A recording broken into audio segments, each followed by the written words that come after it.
his deep voice slicing through the roar. As a partner in this vision, he said, each word deliberate, Hayes Medical Corporation commits $100 million to expand the Maya Johnson model to 10 cities in the next 2 years. Detroit was the spark.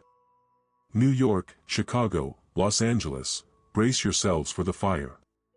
The auditorium exploded anew, a tidal wave of sound as camera flashes lit the room like a storm of stars. Journalists typed furiously, their laptops glowing in the dim light, capturing a moment that would dominate headlines. Nurse's vision redefines healthcare. Maya glanced at Hayes, her shy smile firming into one of shared resolve, a silent pact that this was bigger than either of them. She stepped back to the microphone, her voice now thick with emotion, each word trembling with the weight of her journey. I didn't change the system for revenge, she said, her eyes scanning the sea of faces, doctors, mothers, activists, children. I built something so big that injustice has no place to hide. But this isn't mine. It's ours. Every one of you can carry this fight, in your hospitals, your streets, your lives. You don't need a badge or a title. You just need to believe one life is worth saving.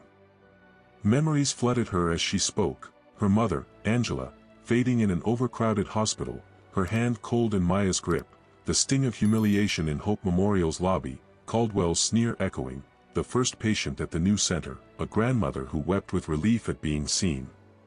Each word Maya spoke was a brick in the legacy she was building, a monument to those the system had failed. My mother taught me one life is worth more than any rule, she said, her voice breaking but soaring, a raw, powerful force that filled the room. So let's build a system that screams that truth every single day, for Angela, for your families, for all of us. The crowd rose in a standing ovation that felt like it could crack the earth, a roar that vibrated in the bones of everyone present. Signs shot up, healthcare is a right, justice now, as fists pumped the air, tears streaked faces, and voices chanted her name. Students swarmed the stage, clutching cards with handwritten messages. Thank you, Maya, you gave us hope. One girl, barely 16, pressed a folded note into Maya's hand, whispering, I'm gonna be a nurse because of you. Hayes placed a hand on Maya's shoulder, his eyes shining with respect. From the crowd, Dr. Carlos Rivera and Derek Holmes clapped, their faces radiant with pride, while Olivia Grant, in the front row, wiped a tear, her stoic facade cracking under the weight of the moment. The screens flashed more images, children playing in the center's pediatric wing, a black intern comforting an elderly patient, a community reborn.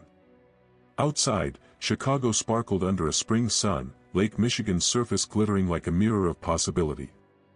Maya stepped off the stage, enveloped by a tide of young people seeking her words, her touch, her fire.